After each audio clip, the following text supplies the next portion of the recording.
आई आज काय स्पेशल बनवतेस? कलेजी पेटा मसाला फ्राय बनवते. वा आई, एक नंबर. कलेजी पेटा मसाला फ्राय बनवण्यासाठी मी ते अर्धा किलो कलेजी पेटा आणला होता. त्याचे आपण मध्यम पीसेस करून घेऊया आणि 2 ते 3 पाण्यामध्ये स्वच्छ धुवून सुद्धा घेऊया. वाटण्यासाठी लसूण, आलं, मिरची आणि कोथिंबीर घेऊया. आता कढईमध्ये 2 ते 3 चमचे तेल घालूया. 2 तमालपत्र, एक मध्यम आकाराचा बारीक चिरलेला कांदा आणि टोमॅटो घालूया. कांदा आणि टोमॅटो नरम पडला की त्यामध्ये तयार केलेलं वाटण घालूया.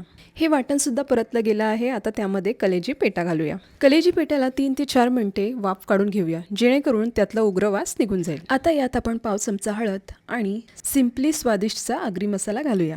त्याचबरोबर 1 चमचा गरम मसाला देखील घालूया. त्यामुळे ह्याची चव भन्नाट लागणार. हा आगरी मसाला 4 प्रकारच्या लाल मिरच्या आणि 24 अख्ख्या मसाल्यांपासून तयार केलेला आहे. मसाल्याची चव, रंग, सुगंध आणि तिखटपणा एकच नंबर. तुम्ही हा मसाला व्हेज, नॉन व्हेजमध्ये सुद्धा वापरू शकता. आणि हा गरम मसाला योग्य प्रकारे भाजून बारीक दळून घेतला आहे. त्यामुळे सुगंध व चव अप्रतिम. तुम्हाला पण अशा चमचमीत रेसिपी सिम्पली स्वादिष्टचा मसाला वापरून बनवायच्या असतील तर खाली दिलेल्या व्हॉट्सअप नंबरवर लगेचच ऑर्डर करा. धन्यवाद.